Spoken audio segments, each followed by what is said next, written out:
ఆదాయానికి మించిన ఆస్తుల కేసులో సస్పెన్షన్లో ఉన్న అదనపు ఎస్పీ భుజంగరావును ఏసీబీ అధికారులు అరెస్ట్ చేశారు.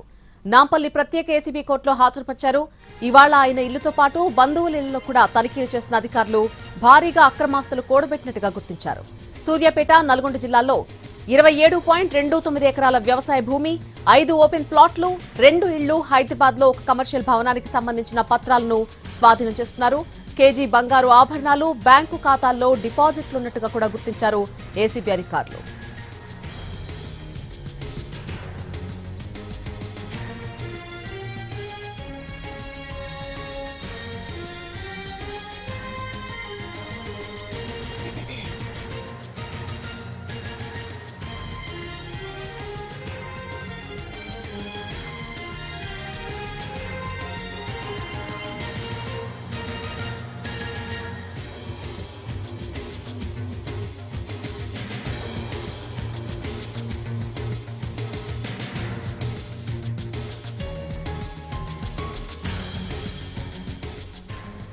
ఆదాయానికి మించిన ఆస్తుల కేసులో సస్పెన్షన్లో ఉన్న అదనపు ఎస్పీ భుజంగరావును ఏసీబీ అధికారులు అరెస్ట్ చేశారు. నాంపల్లి ప్రత్యేక ఏసీబీ కోర్టులో హాజరుపరిచారు. ఇవాళ ఆయన ఇల్లుతో పాటు బంధువుల ఇళ్లలో కూడా తనిఖీలు చేసిన అధికారులు భారీగా అక్రమాస్తులు కూడబెట్టినట్టుగా గుర్తించారు. సూర్యాపేట, నల్గొండ జిల్లాల్లో 27.29 ఎకరాల వ్యవసాయ భూమి, 5 ఓపెన్ ప్లాట్లు, 2 ఇళ్లు, హైదరాబాద్ లో ఒక కమర్షియల్ భవనానికి సంబంధించినటువంటి పత్రాలను స్వాధీనం చేసుకున్నారు.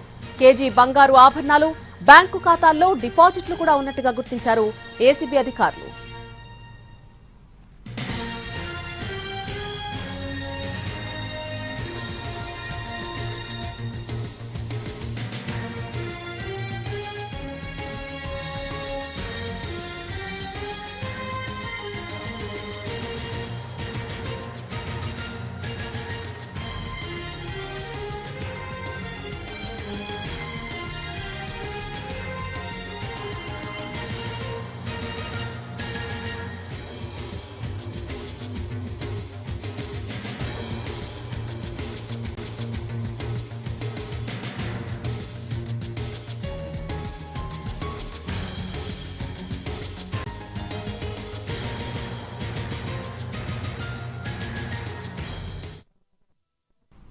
ఇంకా 16 చోట్ల సోదాలు కొనసాగుతున్నట్టుగా చెప్పారు ఏసీబీ డీఎస్పీ శ్రీధర్.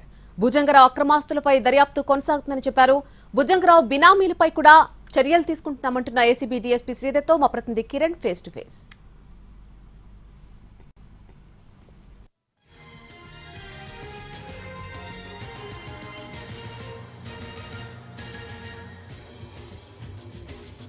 ఆదాయం మించిన అక్రమాస్తుల కేసులో సస్పెన్షన్ ఏఎస్పీ భుజంగరావు నివాసంతో పాటుగా ఆయన బంధువుల నివాసాలు కూడా ఏకకాలంలో ఏసీబీ అధికారులు సోదాలు కొనసాగిస్తున్నారు. ప్రస్తుతం భుజంగరావును ఏసీబీ అధికారులు అరెస్ట్ చేశారు. ఇదే అంశంతో మాట్లాడేందుకు ఏసీబీ హైదరాబాద్ డీఎస్పీ శ్రీధర్ గారు వారితో మాట్లాడదాం. ఎన్ని గంటలకు స్టార్ట్ అయింది సార్ ఈ సోదాల తర్వాత వారి బంధువుల నివాసాలు మొత్తం ఎన్ని చోట్ల ఏసీబీ రైడ్స్ కొనసాగుతున్నాయి? మార్నింగ్ 9 గంటలకు రైడ్స్ స్టార్ట్ చేశాము. టోటల్గా 16 ప్లేస్లలో జరుగుతున్నాయి సోదాలు. అందులో ఒక్కటి మాత్రం జిల్లాలో తుంగతుర్తి అని సూర్యాపేట దగ్గర అక్కడ సోదాలు జరుగుతున్నాయి. మిగతా 15 చోట్ల హైదరాబాద్లో జరుగుతున్నాయి. ఇది కాకుండా సో ఇప్పటి వరకు ఎంత మేర అక్రమాస్తులు మీరు గుర్తించారు? తర్వాత దాని బహిరంగ మార్కెట్లో దాని విలువ ఎంత అసలు? తర్వాత నెట్ క్యాష్ కావచ్చు దాన్ని ఇప్పటివరకు మనం గుర్తించినవి ఒక 5 ఓపెన్ ప్లాట్స్, ఒక కమర్షియల్ బిల్డింగ్ ఒకటి, తర్వాత 29 ఎకర్స్ ల్యాండ్, తర్వాత 2 ఇండ్లు, 2 కార్లు, తర్వాత ఇంట్లో దొరికినటువంటి ఒక కేజీ బంగారము, తర్వాత 4 లక్షల రూపాయల నెట్ క్యాష్ ఉంది. ఇవన్నీ కలిసి దాదాపుగా 6 కోట్ల వరకు ఉంటుందని అంచనా. అంటే ఇప్పుడు ఫోన్ ట్యాంపింగ్ కేసు కూడా అయింది. తర్వాత మరి ఏసీబీ మరి ఆలస్యంగా స్పందించడం అనుకోవచ్చా, లేదంటే ఈరోజు దూకుడు పెంచడం వల్ల? లేదు, ఫోన్ ట్యాపింగ్ ఈ కేసుకు సంబంధం లేదు. దాదాపు ఫోన్ ట్యాపింగ్ కేసులో ఆల్రెడీ వాళ్ళు ట్రయల్కి అటెండ్ అవుతున్నారు కోర్టుకి. దాంట్లో కూడా జైలుకి వెళ్ళి వచ్చారు ఆల్రెడీ. అది దాదాపు 1.5 ఇయర్ కిందనే బయటకు వచ్చారు. కాకపోతే మేము ఈ కేసులు అనేవి ఈ మధ్యలో చాలా కేసులు అవుతున్నాయి కాబట్టి అందులో భాగంగా ఇది ఒక కేసు వేశారు. ఓకే, అంటే వారి బినామీలు ఏమైనా గుర్తించారండి ఇప్పటి వరకు? అంటే ఓన్లీ భుజంగరావుని అరెస్ట్ చేస్తారా? తర్వాత వారి అదే వాళ్ళ ఫ్రెండ్స్ ఎవరైతే బినామీలు ఉన్నారో వాళ్ళని గుర్తించి వాళ్ళ ఇంట్లో కూడా రైడ్స్ జరుగుతున్నాయి. అది టోటల్గా కంప్లీట్గా వాళ్ళ దగ్గర ప్రొసీడింగ్స్ తయారైతే అందులో ఏవి బినామీ, ఈయనకు సంబంధించిన ఏమున్నాయి అనేది మనం తీయచ్చు. నెక్స్ట్ దాదాపుగా ఒక 1 వీక్ 10 డేస్ అవుతే కానీ ఆ బినామీదారులది ఎంతవరకు పాత్ర ఉంది, ఎలా బినామీ ఉన్నారు, వాళ్ళకి అసలు ఆ కెపాసిటీ ఉందా లేదా అనేది వెరిఫై చేసి చెప్తారు. అది ఊర్లో ఇప్పుడు యాక్చువల్లీ వాళ్ళ మామయ్యది సూర్యాపేట దగ్గర తుంగతుర్తి, అది అక్కడ 29 ఎకర్స్ ల్యాండ్ అనేది ఉంది.